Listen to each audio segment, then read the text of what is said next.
Hello there, everyone. Welcome to the penultimate show of URC Unloaded. We've got a special guest on tonight, a former Ulsterman. It's not usual that we have too many Ulstermen on, but we'll chat to him in a second. But Premier Sports have teamed up with Super Sport colleagues in South Africa to spread the gospel, of course, to the URC and to the wider audience across South Africa and the UK and Ireland. But first of all, let's welcome our guest. He's a great guy. He's well thought of here up in Ulster. Spent a couple of years here. Warren Brosnihan, how you keeping? How's things? Yeah, absolutely fantastic. Great to see you, Stevie, looking fit and good. Well, you're doing a great job on the show, and good to be with you guys and have a bit of a chat. Did you play with Stevie, Warren? No, I didn't. I'm a bit older than Stevie, but you wouldn't say it when you're looking no, at not at all. No, you wouldn't say it. That's a Stevie good, looks older than Warren. You look older than Warren, Stevie. I think I left Ulster 2004. Got there in 2002 and had a really good time. Just stayed off Stranmillis in Belfast, and my wife and I absolutely loved it. So it was great. Awesome. Tell us about any stories about any players or anything back in the day. You told me about your first cap against Connacht, was it? You had your first cap? First game against Connacht was quite an introduction into Irish rugby because the wind, as you know, and it turned it on that day. The wind was absolutely pumping, and I'll never forget. I'd come over and I'd hurt my back in a bit of the training pre-season. And I wasn't quite right, and I was stretched, just warming up and loosening my back. And I turned to the right, and one of the dogs had left a little sample to the left. And I asked the guys, I said, "What's this all about?" And they said, "No, there's later you'll see there's going to be some dogs racing around the rugby field." And I thought they were joking. I didn't think they were being serious. And I'll be sorry, when the game finished, I think the crowd almost doubled with all the people that came in for the dogs. But it was an incredible game, and Connacht were a tough side to beat. They really were. Yeah, awesome. Well, what about you, Shanks? You're living it up in Villamura. You're obviously leading the charge, aren't you, with a golf group? How did the golf go today? Yeah, not too bad, Stevie. I did the recon that you wanted for your 40th, so I made sure that you can get into all those bars that you asked me to. A bit of a nightmare golf. Just end up losing stuff. Hired some clubs, lost the 52 wedge, lost the putter cover, lost the gilet. So that's what happens. But played all right, mate. So quite happy. Nice one. Stevie, you know where the problem was? He didn't have a loose forward looking after him. That's the problem. He didn't have a forward there. He's a back. That's why he loses all his things. Yeah. You're rooming on your own as well. You're rooming on your own, Shanks, are you? No, I actually do have a roommate. I do have a roommate, but he's kindly left while I do the show. He's gone down to the bar. So it's a lovely hotel, the Crown Plaza in the Marina. So we're going to go out for a little bit of food tonight. Couple glasses of wine. Very relaxed night. Getting old now, Stevie. Not a young pup like you. Shanks, you'll be one of these guys that's got iron covers, are you? Cover for every iron in the bag. Definitely. No. I had to actually rent clubs, John, out here. I couldn't carry mine on the plane, so I rented. They're actually really nice ones, but no iron covers. No. Shanks, you're sporting is that an Under Armour top there? Yeah. Well done. Yeah.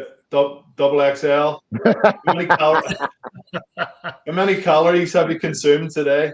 Oh, well, they're fat shaming me. I had a big breakfast roll in the airport. I had a big cookie on the plane with 2 packs of Pringles. I've just had whatever. I've had whatever I can get in me. Sotheby's, Guinness.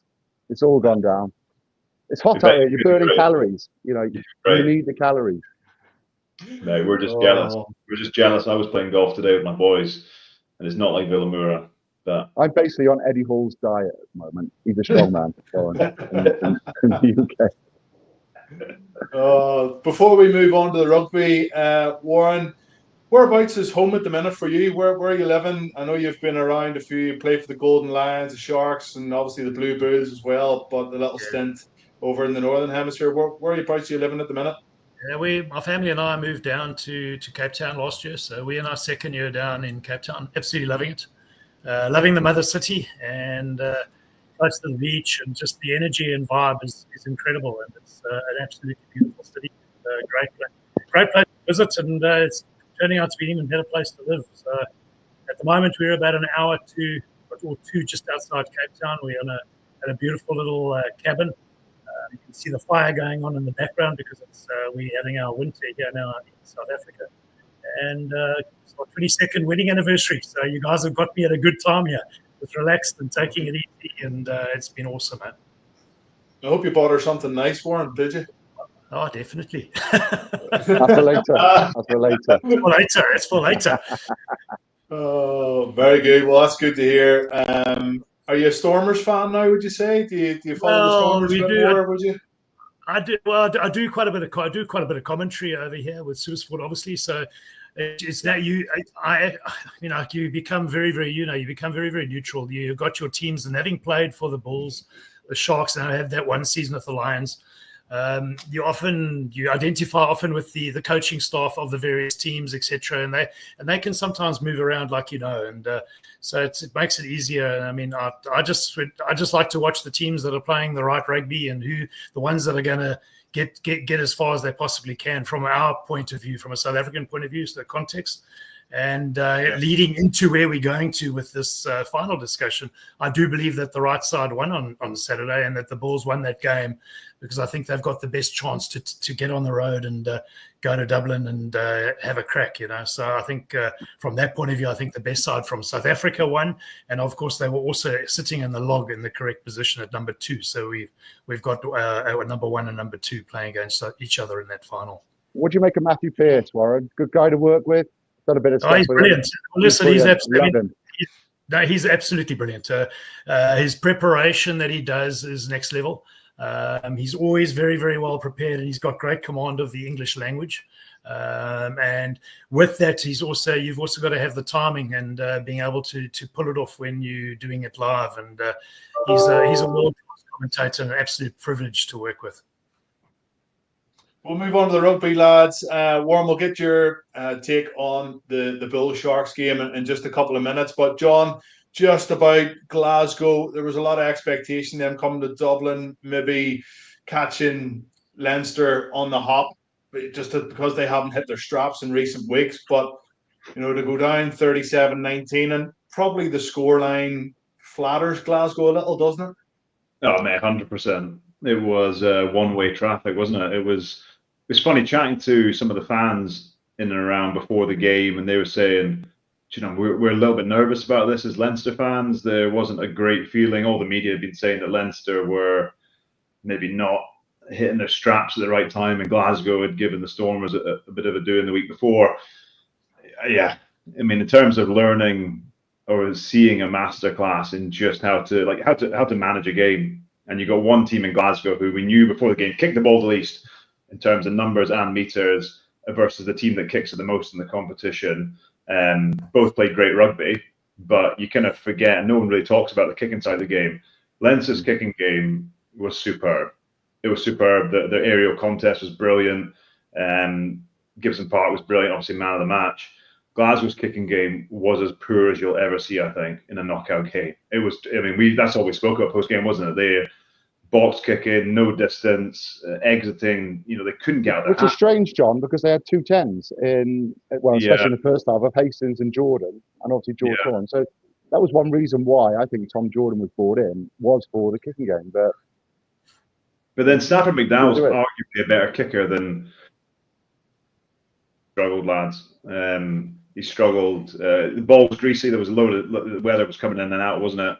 Yeah. But couldn't get distance on his box kicks, straight up in the air, was getting some sloppy balls. So Glasgow just absorbed pressure the whole game and just couldn't get, they scored a try after, was it 6 minutes? And then didn't score until another point until 76, 75 minutes in. So, yeah, I was pretty disappointed with Glasgow's performance. But you said it, Shanks, I don't know if you said it on air.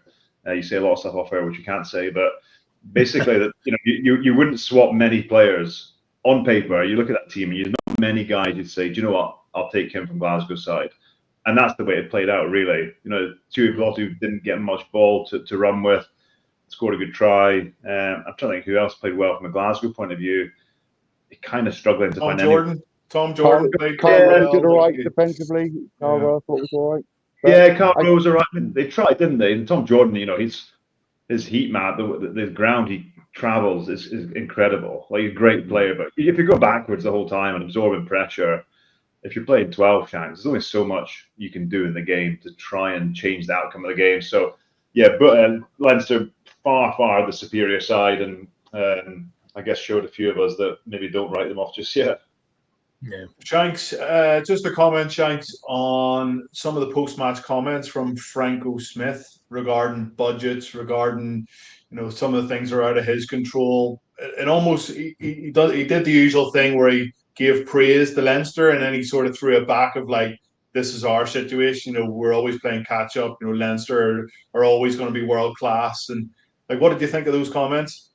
Well, Leinster have always got that tag on them because they do have such strength and depth. They've got like a French team strength and depth because they've got big budgets, they've got big players, and I think the injuries really hit Glasgow. Like, I think Leinster can cope with injuries because they've got such a big squad and a quality squad.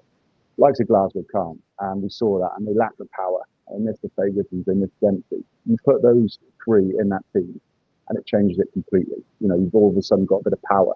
They lack that because Plan A didn't really work for Glasgow, and often Plan B is right, just a bit of power, a bit of big carries, and they just did not have that at all. You're right, I said on paper you wouldn't swap too many from Leinster and Glasgow, and John went, well, the game's not played on paper, is it? But that was his reply.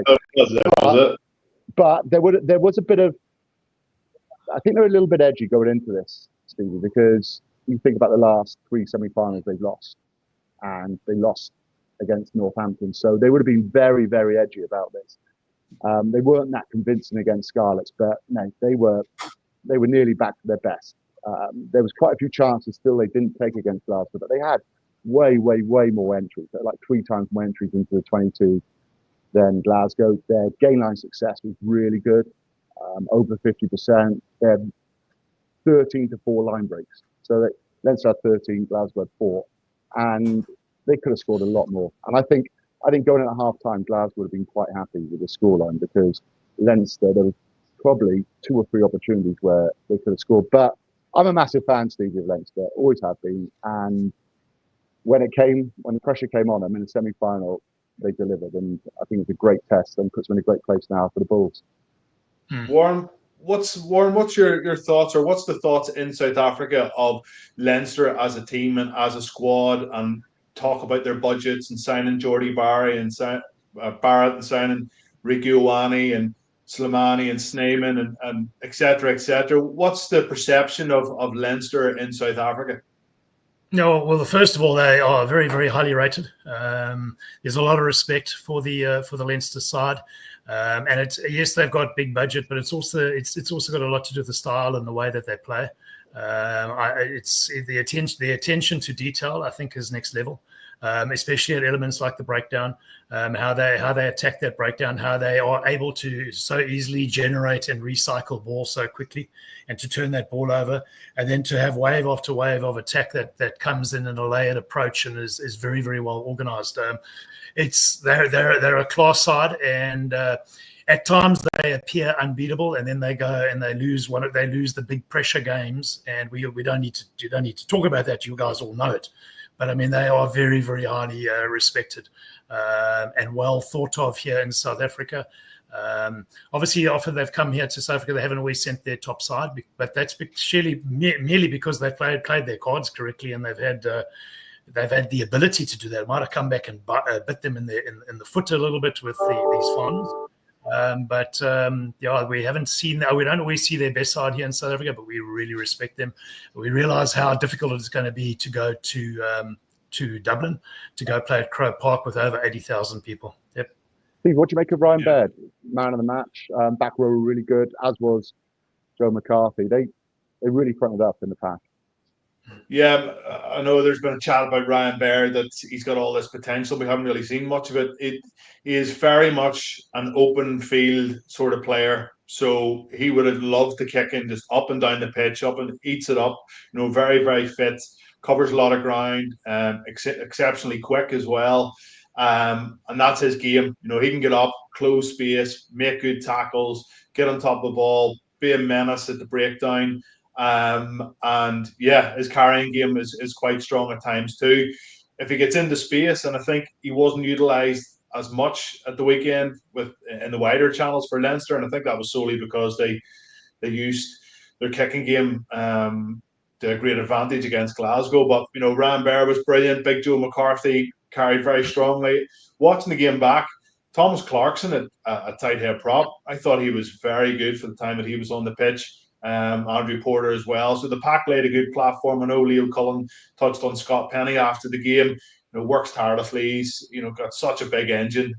So it'll be really interesting to see if there's a couple of guys fit. The word over here, Warren, is that Josh van der Fleer has been training this week, as has Tag Furlong. But just before we get to the matchup of the final, just give us a bit of an overview of what happened in the Bulls versus the Sharks game. I know there's a number of Munster fans that were talking about karma after a certain slip by Hendricks. So how did that game unfold for you? Well, I think there were Bulls had 3 yellow cards during the game. So that's you. And Shanks, you say it jokingly, but that is a big problem for the Bulls at the moment. So discipline is going to be a problem. They concede most penalties. We look at the yellow cards over the last 2 weeks of the games that they've played. They've had far too many. So Jake White will certainly be addressing that. You cannot play against this Leinster side with a player or two sitting in the bin waiting to come back on because he's got a yellow card or even worse, a red. So that is going to be absolutely, discipline is going to be absolutely crucial in this final. I think you ask what the talk is. I mean, I think with 5 minutes to go in the first half, just before they were going to go into the shed, the Bulls are down to 12 players. They're playing 12 against 15, and the Sharks aren't able to launch attack and go and find a try. They couldn't even engineer a try. And I think it goes down to, I mean, that's questions that Plum is going to have to ask. What's happening from an attacking mindset? How they launching? What are they doing? What questions are they asking? Because they were unable to convert. Or you can bring it the other way and say, incredible character shown by the Bulls. And if they can hang in that situation with 3 players off the field and they can hold that defensive line, they can communicate, they can stay connected, and they can work and get their press, and they can marshal the attacking team. That's something that they can take into the final and say, hey, yes, we can do it, but realize you're going to get a totally different attacking shape that's going to be presented in front of you by this Leinster side, because they're probably the best. They're from an attacking point of view, they're unbelievable.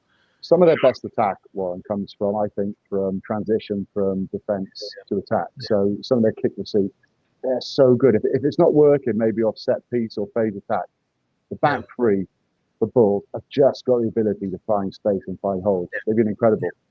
Yeah, and it's great for the spectator to watch. And I think from a spectator point of view, it's shaping. It's an amazing final to have it back, and then to have it in the Northern Hemisphere. To have it with different hemispheres again involved, there's definitely going to be a new winner of the URC.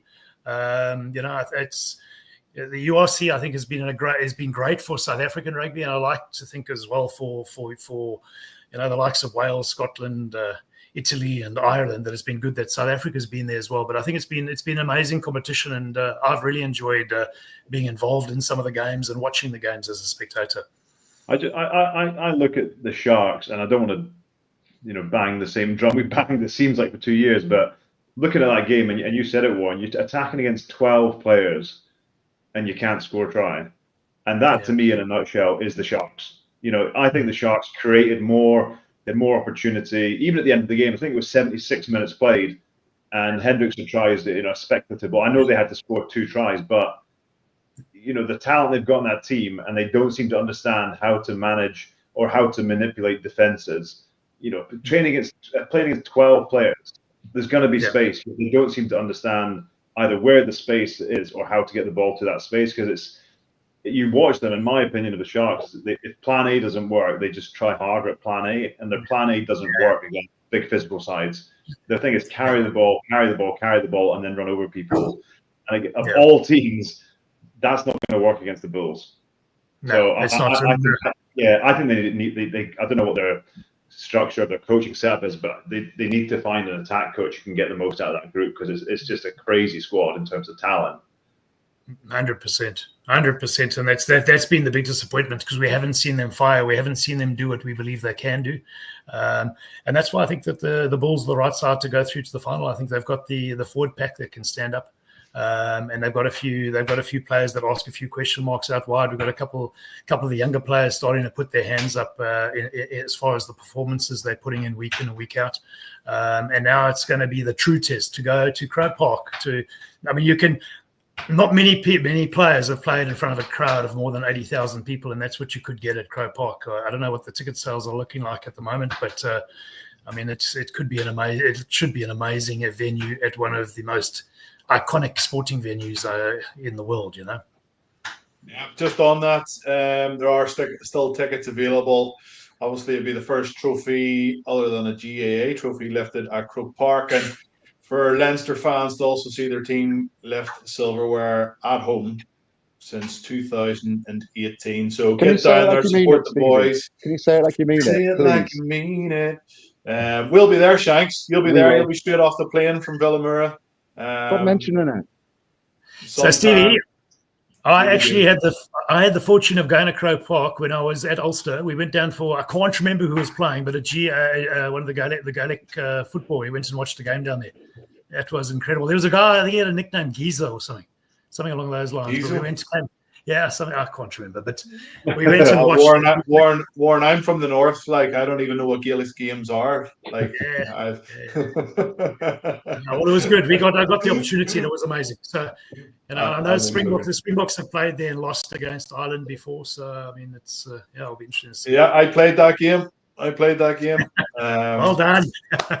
Thanks very much. If you can remember it, I don't know if you watched it, Warren. It was actually Johnny Sexton's second or third start for Ireland, and there was this mist that came in, and you could hardly see to 20 or 30 yards in front of you. It was insane. Yeah. The game probably should have been abandoned, but anyway, I picked up the win bonus. That was the main thing. URC unloaded player of the round, lads. Warren, we do this every week just to pick somebody. Obviously, there's only 2 games. Warren, anybody that you'd select out of the Bulls side to stick their hand up for player of the round? Okay, so if I'm going to go Bulls, I'm going to go with the man of the match, and that was he's a youngster, Sebastian de Klerk. He's been playing for the Pumas for many years. One of the other smaller sides in South Africa. Jake White has pulled him in, and last weekend he had a really good game against Edinburgh. He really stood up and asked a few questions, set up a brilliant try. And this week again he did the same off the wing, and he showed a lot of work rate, put a few good tackles in. So from a Bulls point of view and wearing the South African hat, I would go with him from last week. Crossfield kick as well. I wasn't expecting that from him. Expecting it, and he pulled it off. He's been amazing towards the end of the season for him. Yeah, so he's going to be coming up against Tommy O'Brien, I think, on the wing if he gets picked. Has he played? Warren, has he played any 10 or 15? Because that crossfield kick was like. No, he's playing every now and again, but he's playing. He's also caught a run or two at centre as well when he was at the Pumas. So but we haven't seen him there for the Bulls, and they've had him out wide. But he's a very skillful player, and he's got deceptive speed. Yeah, I'm happy with that. We'll go with de Klerk. He was fantastic, and hopefully he can have another good game this weekend.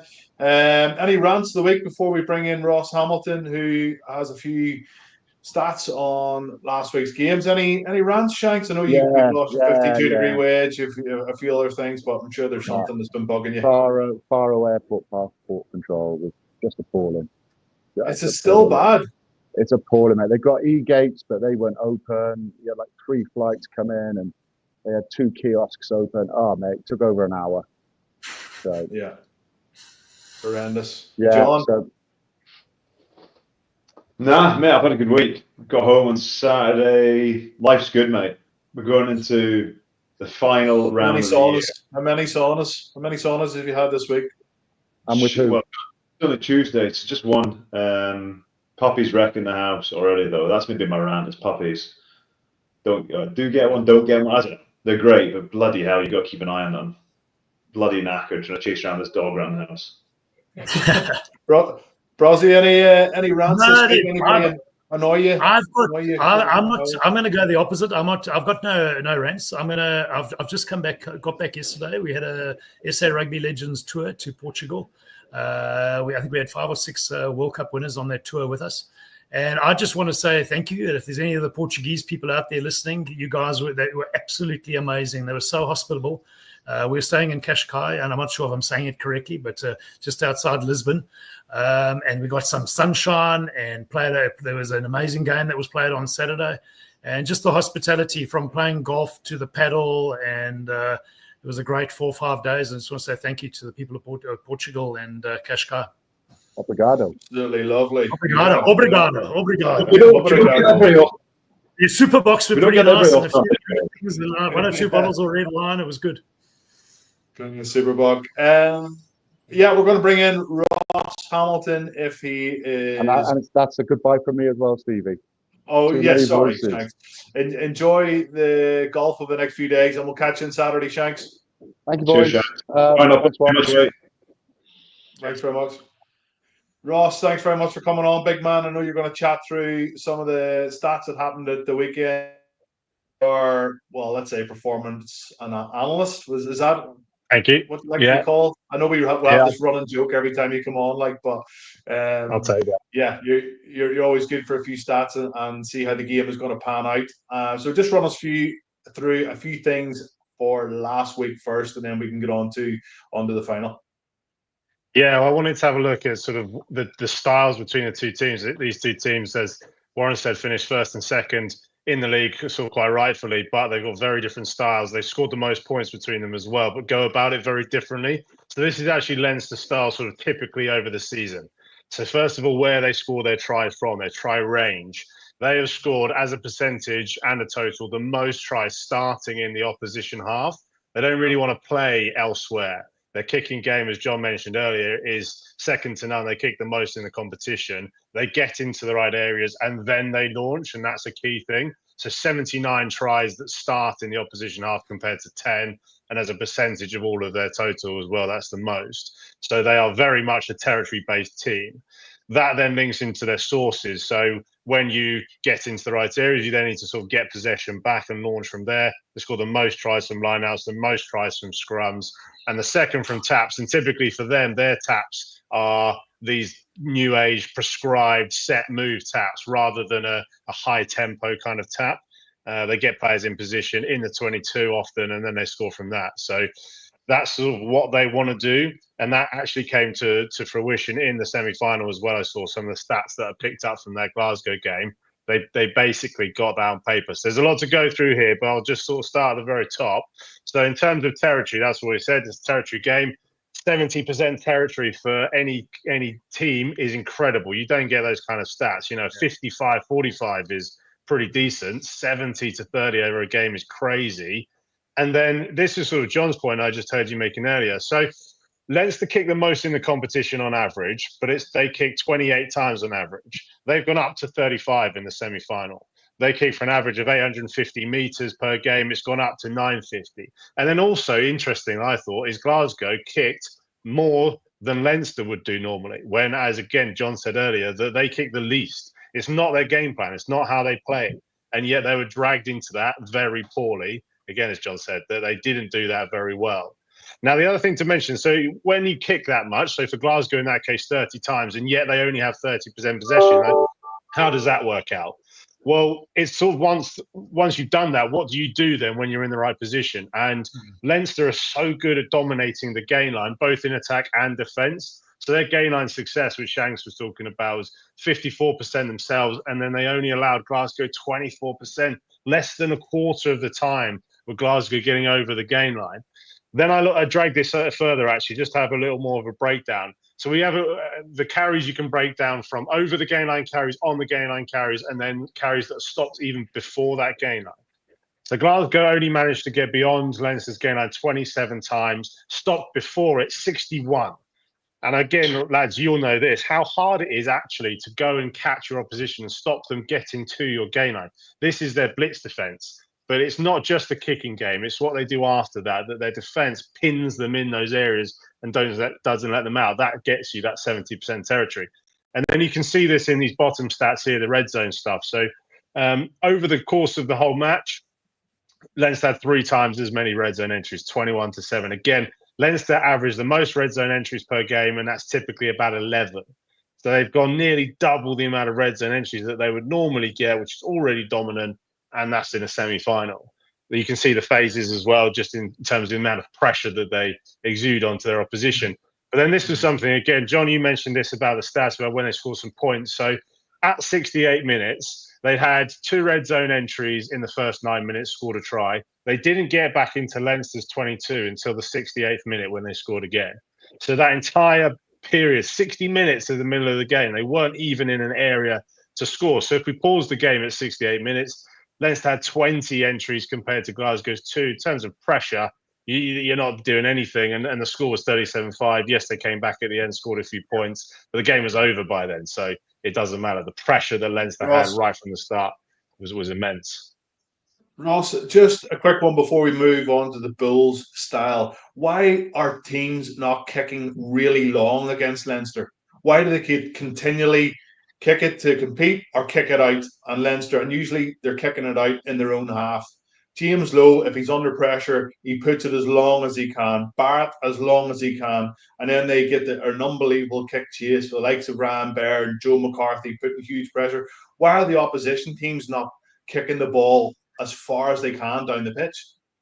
Yeah, well, 2 things on that. I think that those kicks go so deep that even a good kick might get back to halfway and then Leinster launch from there. So if you can get them in their areas, even if they do kick, as Glasgow did, Glasgow kicks far more than they ever do kick before, but they just weren't right and they weren't set up for it. They're in their own 22, they're in their own territory, and they're not sort of getting away. And then the other thing is, as you said, is the pressure that actually if teams go out of their normal style and kick back to Leinster, Leinster are so dominant in terms of their pressure that they get onto you. They actually don't want to give the ball back. Typically, you might want to think about keeping it and not giving Leinster those balls, but that plays exactly into their hands, that they want you to keep the ball in your own half, and then they'll turn over, you'll make a mistake, they'll win a penalty, they'll kick to the corner, and then they'll launch from there. It plays into their hands, that pressure game. There's 2 sides of it, but that's Leinster's style, and they do it so well. And it's a case of whether teams can do their own style, manage their own style still, that's what we'll come on to for the Bulls, or whether they try and match Leinster, but in a poorer form. I think sorry, I think the kick strategy that Leinster employs really, really good, and and you've got to have big engines to do what they do. So they'll kick long, and they've got guys that can chase and can run and can apply that pressure. And it's one of the big matchups that we're going to have. It's a very good point that you've picked up here, Ross, I believe, because the Bulls also kick the ball, and between the 2 sides, I mean, it's going to be, who can exert themselves in that, and how is it going to work? I mean, between these 2 sides, and it can get the defensive lines up and to close down the transition attack, which could be launched by this Leinster side. I look at it. I think the blitz defense, first of all, in my opinion, you've got to keep the ball in play for long periods to ask question marks of that blitz and to make sure that you got people who are fatigued and someone jams in, someone jams out. But I just think, just talking about Leinster, for everything we talk about, their attack and play, their shape, their structure, the level of cohesion, like we don't talk enough about their kicking game. Like we're kind of only just really touching it at this part of the season, just how good it is. And I think having played against Leinster a number of times, I remember playing against them in a European semi-final for Scarlets, and the exact same game as that happened at the weekend. Like every time I stood up, I was like, "We're back in our half again." And but you know what it comes down, John? It comes down to set piece dominance. So if you're starting to get set piece dominance, if you're getting dominance at scrum time, you're getting dominance at line out time. Ross will tell us quickly how dominant Leinster are at those facets of the game. You get dominance there, then your kick strategy becomes a whole lot easier. It becomes a whole lot easier for a guy like Stephen Ferris, if he's sitting on the flank, to go and chase, and for McCarthy or whatever to chase when you're getting that dominance up front. So again, yes, we talk kick strategy, but what comes first? If you get that set piece dominance, that the ripple effect flows right through the rest of the team and the different strategies that are employed. Well, that's something the Bulls, as you're quite rightly saying, could have over Leinster, is their scrum dominance in particular. That's where Leinster try to sort of get their penalties from, then just kick into 22 and go. But the Bulls actually have some dominance there. They win the most scrum penalties of anybody else. But moving on to Bull style in general, again, very different to Leinster. So score the second most points behind Leinster, but they do it in different ways. They do kick the ball back just as much nearly as Leinster do, but they have the ability to just strike, just turn it on whenever the ball is there, whenever the broken field presents itself, and open teams up. So this is their style across the whole season. They average the fewest carries, the lowest possession time, the fewest passes of any team, and yet they score the second most tries and points just behind Leinster. So that sort of just from a visual eye test doesn't really make sense. How do they do that? How do they do that so well? Well, they don't overplay. They don't want to play in their own territory like Leinster want their opposition to do. They are happy to kick it back, and then when they get in the right places, they'll strike from there. So tries on first phase are the most of anybody, 33 of their tries. They're not just first phase. They're very good within 3. If you go beyond 3, you're sort of looking at multi-phase and you're trying to break defenses down from ruck speed, from gain line, from power. But anything before that, you're really trying to exploit the space that presents itself to you. So in terms of the percentage of their tries that they score within 3 phases, that's the best of anybody in the competition. Nearly 3/4 of all their tries don't go beyond 3 phases. They scored all 3 of their tries in the semi-final on the first phase. There was one where they had a big passage of play, turned it over. Hendricks slipped and kicked it back. So sort of technically first phase, they did have a bit of pressure. But if that is the case, if there's a slip kick and the possession is there, and you go for a straight crossfield kick and score the try, that's what they're capable of. And there were some good stats from the semi-final actually to show, again, a bit, John, like you were saying earlier, that if you look at that Sharks team, they have incredible talent and they really dominated the game. The stats, if you look at it on paper, if we can get them up, just shows that arguably the Bulls were completely dominated through that period of time. And yet they came out with a win. So how do they do that? If we just take through some of the numbers, 39% possession. And that translates, something I think is interesting is how that translates into actual minutes and seconds. And that was 12 minutes, 12 seconds for the Bulls. So you guys, again, will know this. When you're training week in, week out, you're going to, if in the Bulls case, you're going to get 12 minutes of ball in hand, and that's all you get. And that's what you've got to do with that possession time. That's, again, a couple of minutes lower than they average in the season already, which is already the lowest of anybody. So they really work with very little. Territory was right down there. Carries half as many as Sharks. Meters, 200 meters less. Beat fewer defenders, fewer line breaks, fewer over the gain their carries by miles. But it's just how they do that when they come alive and strike. So again, red zone entries fewer than Sharks even. 6 fewer is a massive difference in the semi-final. When we're talking about pressure, we showed what Leinster's pressure did. But when they got the opportunity, they strike straight away. And there's some red zone efficiency stats, which I'll come on to, which I wanted to show just sort of a little bit later on, just to compare between Bulls and Leinster, because I think that's a huge area of the game for this weekend coming. Yeah, just on the final sort of preview, Ross, the Bulls also, as Warren mentioned earlier, they had 3 yellow cards as well. So is it just a matter of the Sharks just didn't have enough? They're just not good enough at this moment in time. And if any other team had had that amount of possession and that amount of carries and that amount of red zone entries, that they probably would have won? Yeah, arguably. And I don't think that you can give Leinster that kind of upper hand and expect to come away with it. There's 2 sides of that where Leinster don't quite match up or didn't quite do as well. But no, definitely, if the Bulls give what they gave the Sharks, then Leinster are far too good to give up those possessions, that pressure. Bronzy, we'll just ask you a final question on how you see the final going before we'll get back to Ross. Do you give the Bulls a chance? They obviously beat Leinster last year in a semi-final. Can they do it again? Yes, they can, and they've got to believe that they can, because otherwise there's no point in rocking up. I believe they're the best placed South African side to do it. What Ross has just shown is actually it's incredible stats. It shows that there are stages when you can use the defense to manipulate the attack, and the defense can exert its will onto the attack. And sometimes you don't want the rugby football; you want to just manipulate the attack. But as you quite rightly said, Ross, you can't do that let Leinster have the same amount of possession, same amount of territory, same amount of the player balance. If you go down to 15-12 or 15-14, cannot afford it. I think the Bulls have got they're very, as you saw, they're very strong at scrum time. They scrummed that Sharks pack. So that'll be an area that they would target, obviously. And then the line out for Leinster is good. I think they've got the most line out steals, and they're really good in the air. So especially with Ergis Stamon coming off the bench as well, and I mean McCarthy and Ryan and the job that they do. But I believe the Bulls. I do believe the Bulls can do a job in Dublin. It is going to be exceptionally difficult, and the Leinster team start as the out-and-out favourites. But I do believe the Bulls, if they can get that scrum going, if they can start bending that advantage line, exerting their will, bringing Villy incorrectly from LaRue from fullback, I believe that they can certainly do something. Yeah, Ross, we have one more slide just from your perspective on how you sort of see the game going. And I'm sure you're really struggling to see past a Leinster win, are you?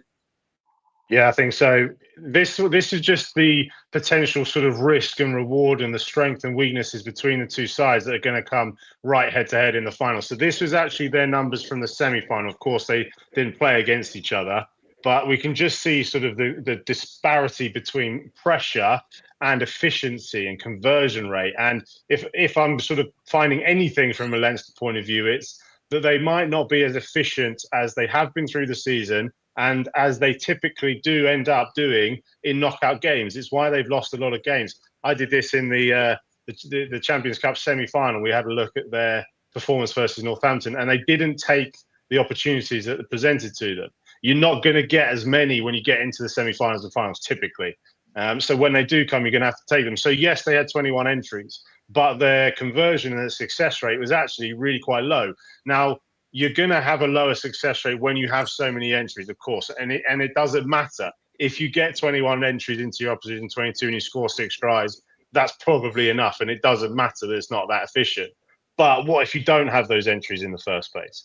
And that's arguably where Bulls come in, is they had fewer entries than Sharks, as we showed, but their success rate and conversion of scoring a try and their points per entry and their red zone efficiency was far superior. And when they got into those areas and got those chances, 1 strike, 1 kill, they came away with points. So what happens if that happens again on Saturday, on the weekend?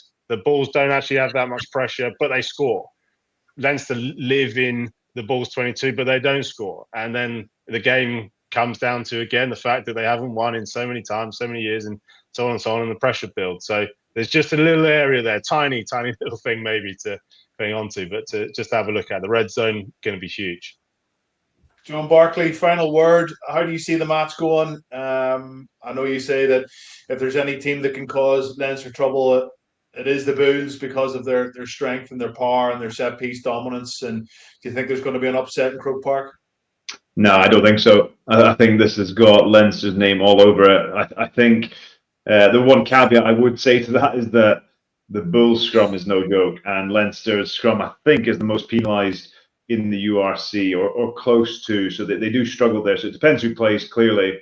I just think that the role of Houston and LaRue and Papier and how they can kick, if they can pin Leinster back, you know, clearly they're in with a shout because they've got the power game, they've got the physical, they'll get over the game line like Glasgow struggles to do so. But I just look at the pieces that make up Leinster's team and their game plan, and they got guys in crucial positions, arguably playing at the peak of their powers, and Porter, Sheehan's, Gibson Parks, Jack Cohen, whoever it might be. You look at a spine of a team, and O'Gara, said during the Six Nations, you're looking at your 2, your 8, your 9, 10.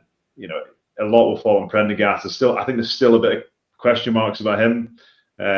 Doesn't seem to be quite what everyone thought he was early in the year. He's got to prove people wrong. So Bulls will go after him. We saw Tuipulotu running over the top of him a number of times, not even really getting close to tackles, if we're honest. So they'll be licking their lips, and how they target him. But yeah, I think all that being said, I still think Leinster finished top, romp the semi-final. I think it feels like this is their time to end that trophy drought. Yeah, I think you're right. I think the travel as well nobody's touched on that. Also having to jump on a bit of a long haul flight, but when you're in a final knockout game, there's always a chance. Warren Brosnihan, brilliant to have you on. Thank you so much. Happy wedding anniversary. Ross Hamilton, thanks as always. Cheers for the insights. And John Barclay, I'll see you on Saturday afternoon.